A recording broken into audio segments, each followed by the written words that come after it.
Alright everyone, today we are unveiling the Bug Bounty Hunting Methodology 2025 edition. A blueprint designed for the modern bug bounty hunter. Whether you are hunting for subdomains, dissecting JavaScript files, or even diving deeper into advanced vulnerabilities like RCE, RFI, CSRF, and SQL Injection, this methodology covers every step with precision. This methodology is built to sharpen your skills and helps you to discover those hidden and high-impact bugs. If you are ready to master the art of finding bugs and earning bounties, this video is for you. So, this is AmrSec, Google your coffee ready, and let's dive in. Okay, so let's dive straight into it.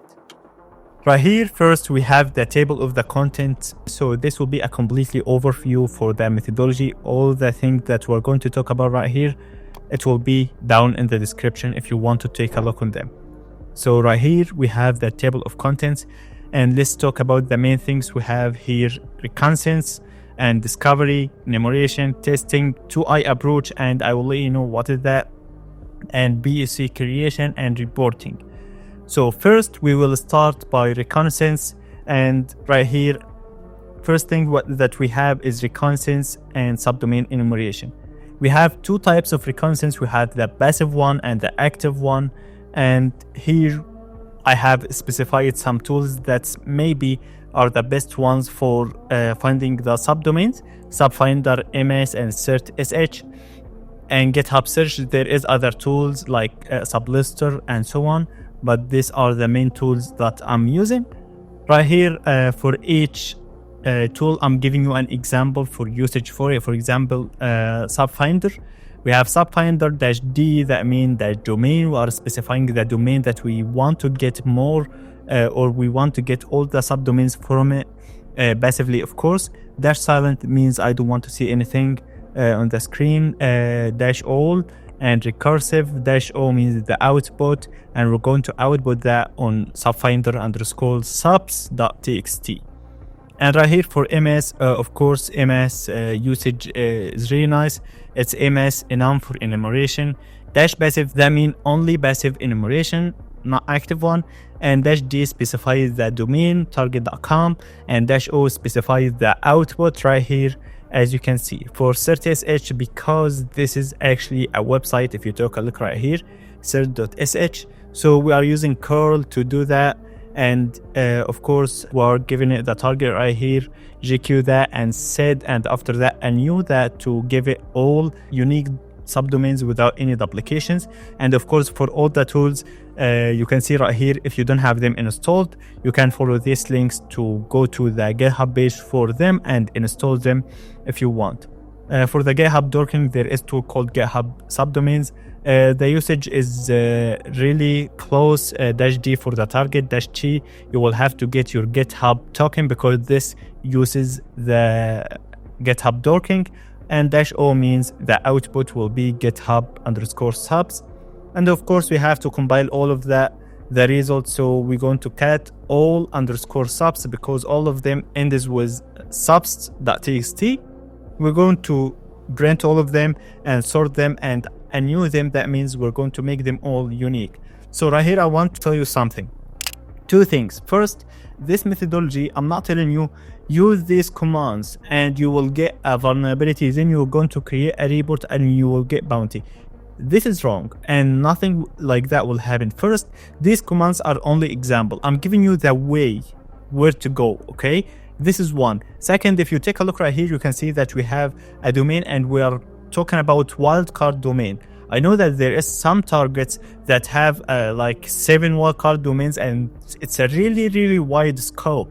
But at the same time, there is other targets that don't have any wildcards, and at the same time, they have only a specific target. For example, admin.target.com. You have to target this, and I will let you know how to do it. Okay, back for the methodology. You cannot just follow these commands and get vulnerability and ask for bounty, because nothing is easy, you know? It's always when you do hard work, the hard work pays off for you. For example, you open your LinkedIn profile, scrolling in the feed, and you found someone said, I have found blah, blah, blah, and I got $20,000 bounty. that doesn't mean that he's luck, but this means that his hard work pays off. And that's what we're talking about today. This is not a command you have to follow. It's only a guide to let you go. So right here, we have finished all of that until compiling all these subdomains to one file, making sure that all of them are unique. Then let's go and start with the active subdomain enumeration. And right here, we're going to use tools like MassDNS and Shuffle DNS, DNSX, and Subroot and FUF. MassDNS usage is really nice. You can just simply hit MassDNS-R resolvers, and you can just specify your word list and the output for that. Shuffle DNS is close to. You have to write Shuffle DNS, specify your target -D, and list all subs. And after that, you can just specify simply your output. DNSX looks same too, and for subroot you're going to use it, give it the target directly, specify the word list and specify the output. And FUF is really nice. I really like FUF. And right here, FUF-U means the URL. You give it the URL with the target, and you're adding fuzz before the dot or in the place for subdomains. And -W means the word list. And already we have said a lot of word lists right here. If you are a little bit confusing, you can check SEC lists. They have a really powerful lists for everything. You can check them and you will find some word list that suits you. We have to match only this code 204.03, and you can just add another code that you want to see. For example, 301, that means redirect, or 302. You can add another code too, like 500 server error. This could be useful too. And we're going to output that all in FUF_subs. And right here we have the next part is handling the specific target. And this is what I told you a few seconds ago. The non-wildcard target, for example, admin.target.com. That's what we're going to do. First, we're going for that target to start collecting URLs so we can see what we're doing.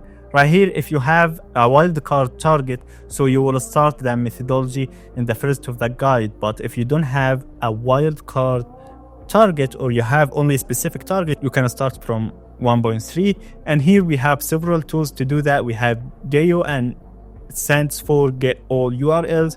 You can see its link right here, and the usage is really nice, very easy. It's go and just hit your URL, and after that we're going to undo that in the file called go_results.txt. And what this will do, simply gets all the output, make sure that they all are unique, and then add them in this file.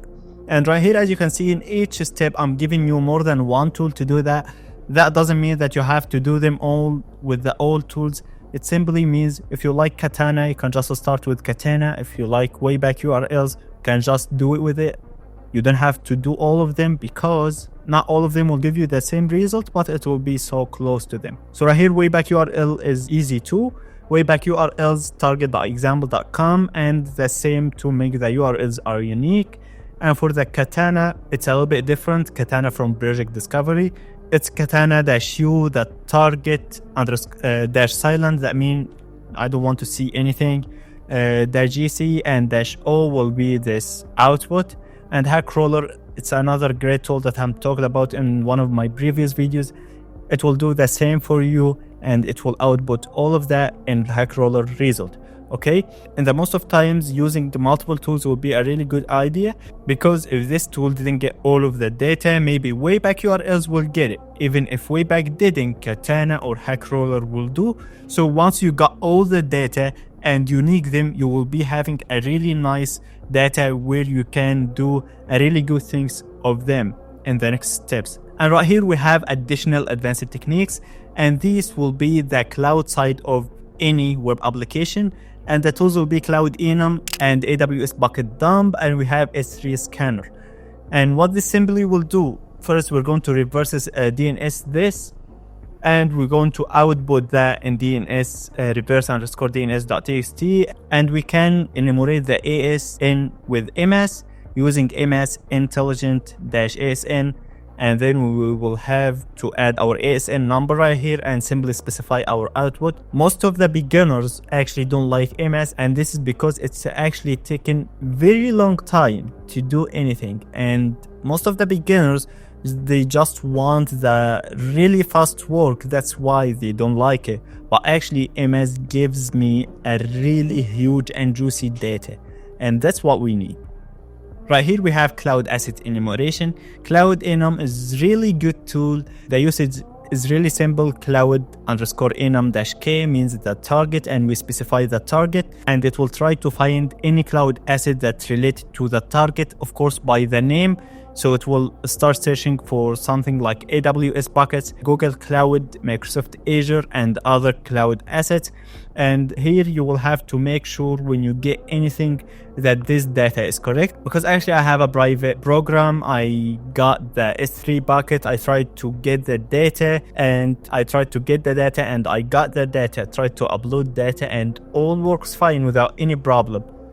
And after that, I figured out that this bucket is, it's with the name of the target, but it's not related to the target at all. So you will have to make sure that there is a data that's related to that target.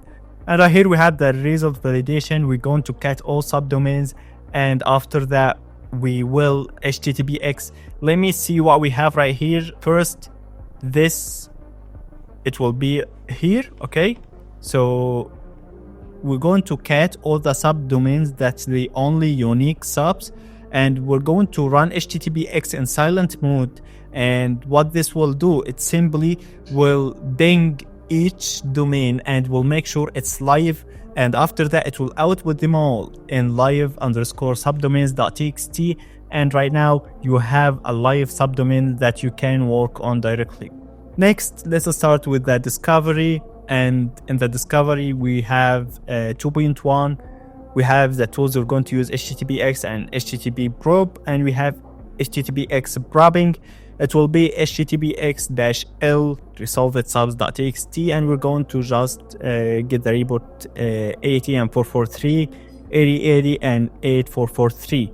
Okay, it's simply the HTTP and HTTPS ports in the silent mode and dash title only, and we need the IB, and we're going to output all of that in live websites.txt. And after that you can just filter these for the interesting things like the admin or login. So we'll do that by catting these live subdomains and grabbing anything that could have login or admin, or you can add any other things you need right here, for example API and other things. And after that we're going to tee that in login_endpoints.txt. Of course you can change this name because maybe you can add other things. And right here let's start with the JavaScript files analysis.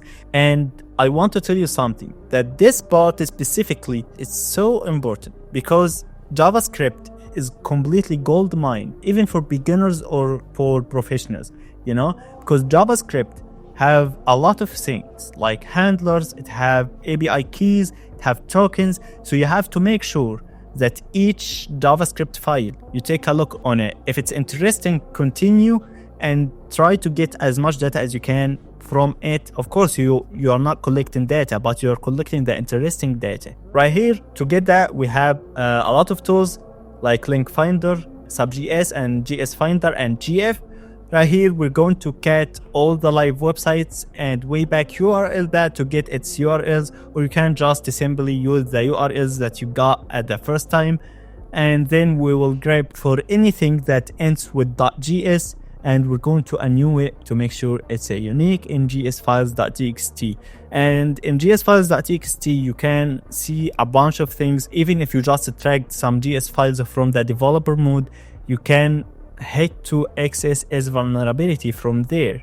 Or even before, I got all Firebase database credentials from there, and I was able to access the Firebase database, of course, by bypassing the course policy first. You got that? So this is for the GS extraction. For the link finder analysis, it will be something really close. By 3, it's going to link finder -i. We're going to use the GS files that we got from there, and we're going to output that in gsendpoints.txt. And right here, we're going to start searching for sensitive pattern. And this will use our GS files.txt, and we're going to use GF pattern that looks for AWS keys, and we'll t that in AWS keys.txt. If you are not familiar with GF, you can do it manually. It's so simple.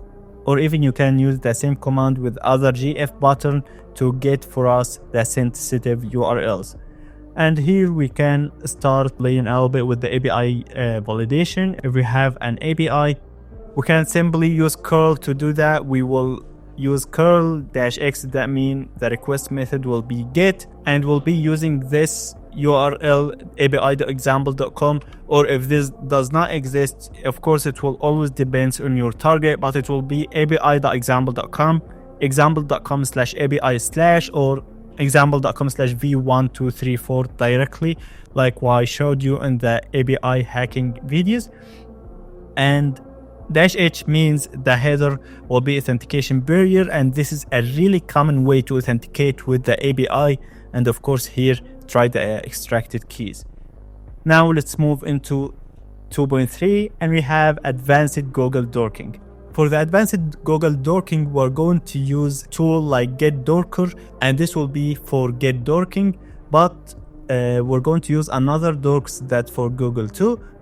Right here, for the first one, it's automated dorking using getDorker. So it will be getDorker-tf, and we're going to specify our GitHub tokens.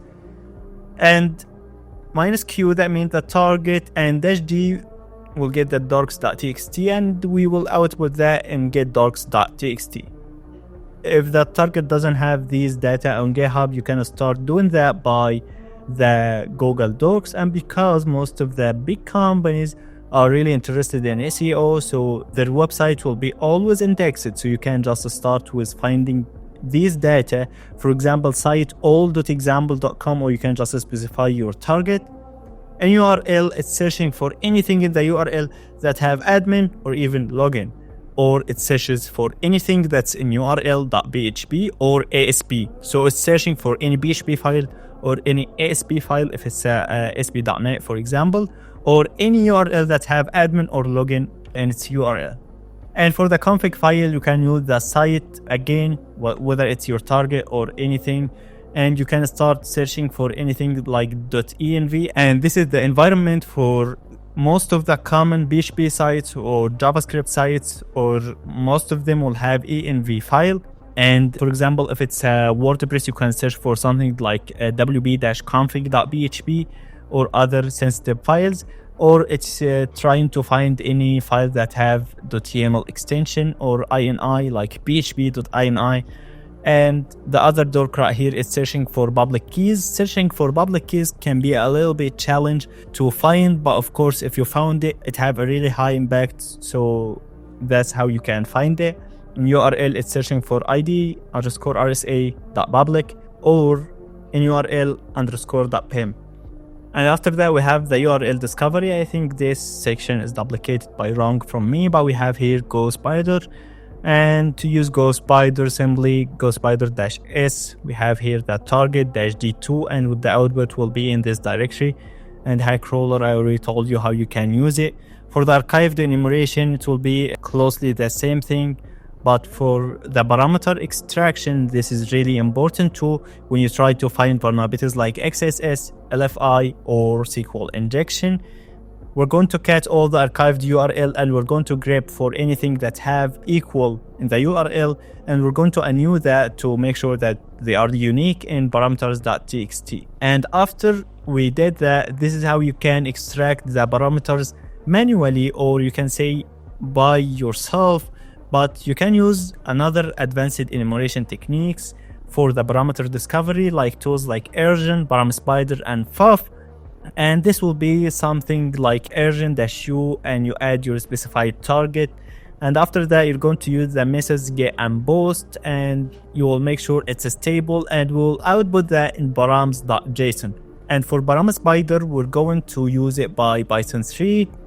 --domain, we're going to specify our target, and we're going to exclude any file that have woof, CSS, or JavaScript, and we're going to output that all in param_output.txt. And here FAF parameter brute force.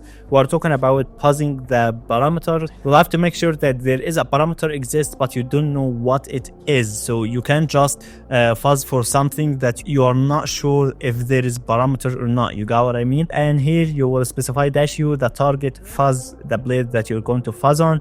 -w, that means the word list, and here you can just use a word list from seclist, and you're going to output that all in parameter_result.txt.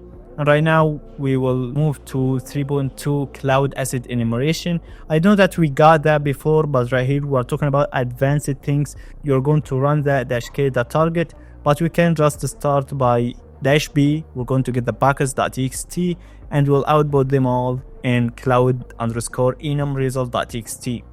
And once you got a packet, let's say from S3, what I have to do is try to run AWS, and if you don't have AWS, you can simply just install AWS CLI, and it will be AWS S3. That means we're using the S3 buckets, and ls means the command that we're going to specify to list the files in that specific bucket, and you will specify the bucket name that you will get from cloud enum right here, and -- no sign request. That means it's not requiring authentication.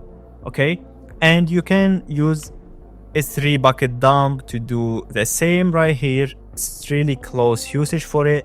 And let's move to other thing that's really interesting for someone like me, content discovery. There is a lot of tools. One of the most beautiful tools I like is FAF, but right here I have give you 3 options, and there is derp, and there is a bunch of tools you can use, but these are the most beautiful ones. So we have forex buster -u, that means the target that we're going to target right here. -w means the word list, let's say user share sec lists, discovery, web content, medium 2.3, and -r -t20, the threads, and -o it will be recursive _result.txt. And what recursive means, actually normal content discovery will be trying to find the directories. For example, example.com/admin/wb-content, but recursive mode means that when it finds admin, in the next job it will try to find what's after admin. You got what I mean? So it will try to dig deeper into the directory that he is already found. Okay, so for dir search by default is doing that, and that's really nice. -u the target, and -w is the word list, and -e is the extension it's looking for. -x 404, it means I don't want anything that have or that give me back 404, and it will output that in the search result. And for FAF it have the recursive mode too, and that's why it's really cool.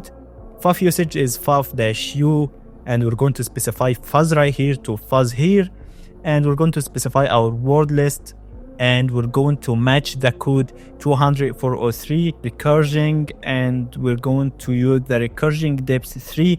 And what this means is simply it's telling it you can dig deeper into each directory, but with the maximum 3 directories. For example, you found admin, then you can go to admin/content, then admin/content/users. After that you cannot do anything because the maximum is 3. That's what recursion depth. And the output right here is -o for the FAF result, and that's how FAF recursive mode works.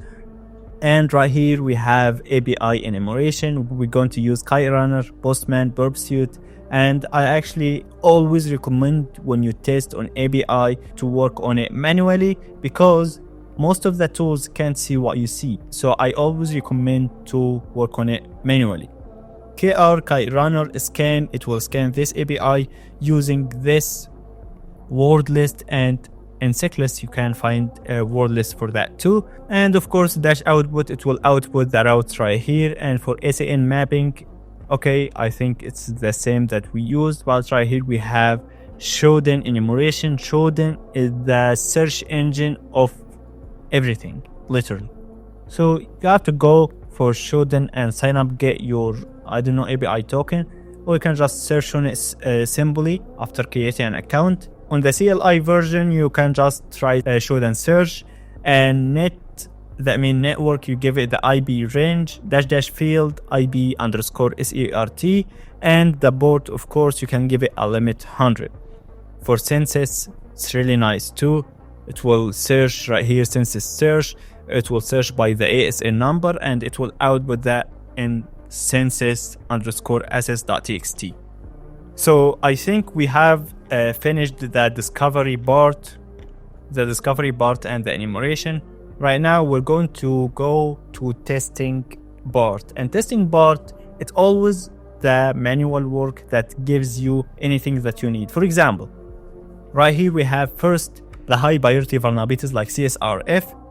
We're going to cat the live websites and we're going to GF for the button of CSRF, and we're going to T that in CSRF endpoints. But on the other side, this is a guide, not some specific thing that you have to do. You got what I mean?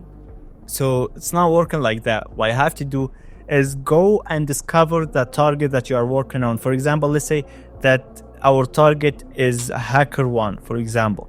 So we will go to HackerOne and start see where we can exploit CSRF. And because most of the world hackers already did that in HackerOne, so in your target, it will not be there, of course. So you, for example, go to your profile and start searching for something like changing the password. Is it changing the password requires a specific CSRF token or the old password, or it's not requiring anything? There is a course policy on that website, and so, and then you can exploit it successfully. The LFI testing, of course, right here, it could work with you, but of course, again, the manual test are way more better. It will cat all the live websites and GF, and it will try the LFI button, and it will queue replace them with the /etc/passwd. With this argument, it will curl the URL and it will try to grab from the result anything that starts with root, or even have root. It doesn't have to start with it, and it will add it to this result, because if you got that in the response, you already got the etc/passwd file.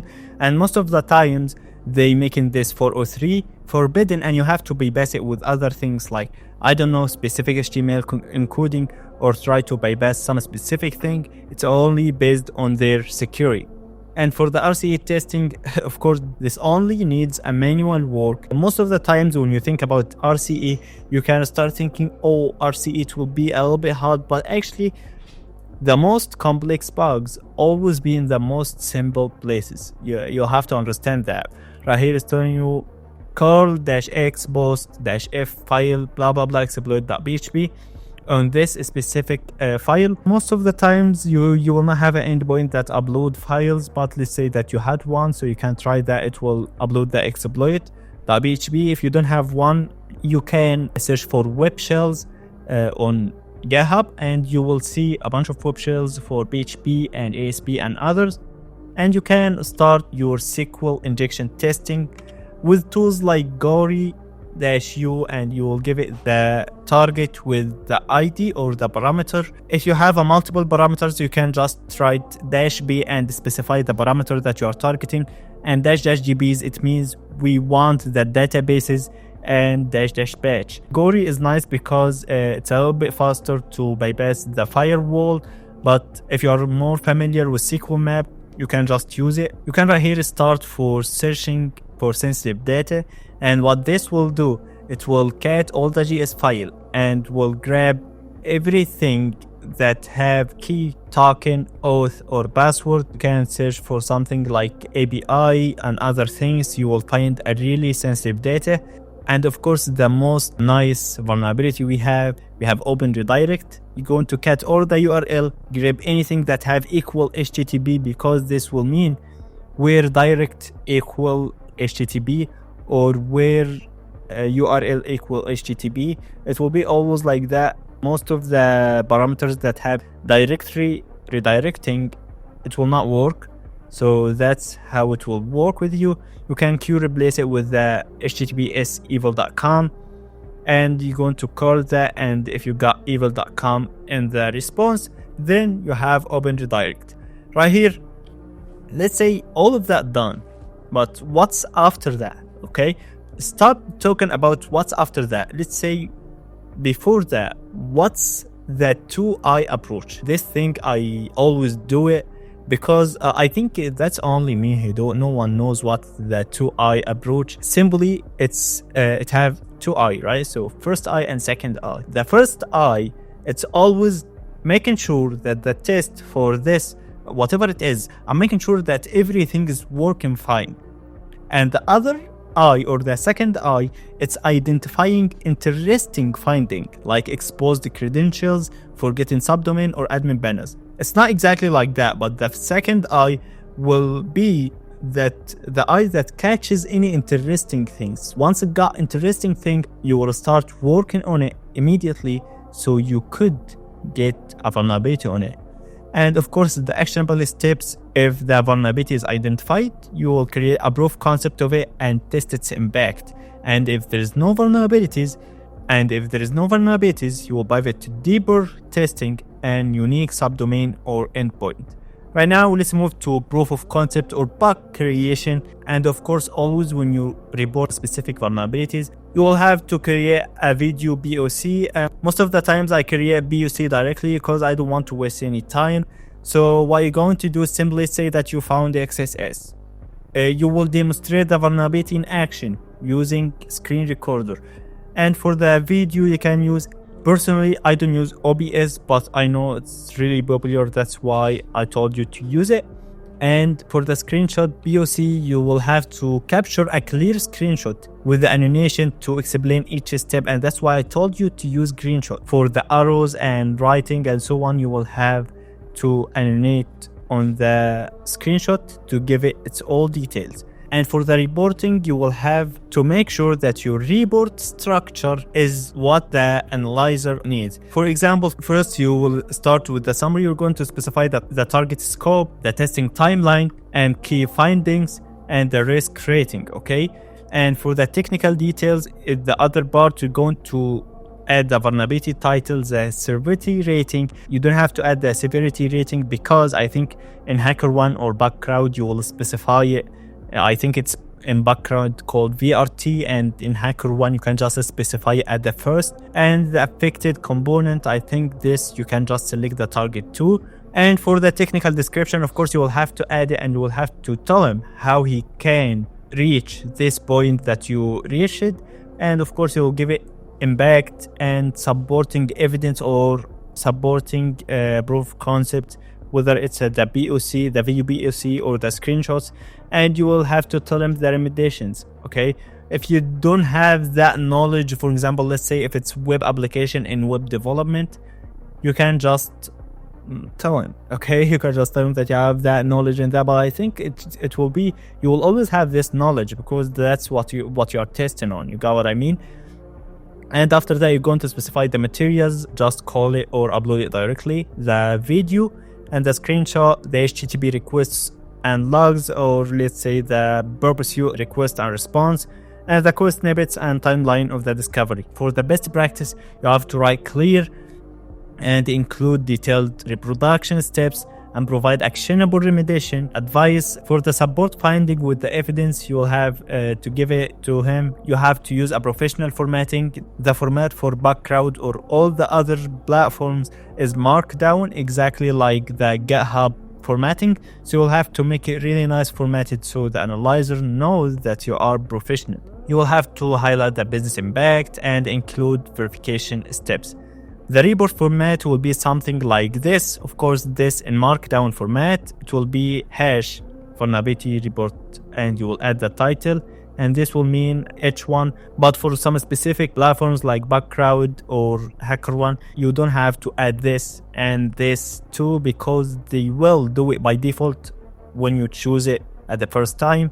You can just start from the description. You can add here summary and the steps, and you will have to add the impact and the proof of concept, recommendations, and reference. And I want to tell you something. Any vulnerability, it will always have to have a high or even normal impact. You got what I mean? Any vulnerability with no impact, I don't see it's a vulnerability. Yeah, I believe that this vulnerability have to be patched, but if it's no impact, It's not like any vulnerability that have impact.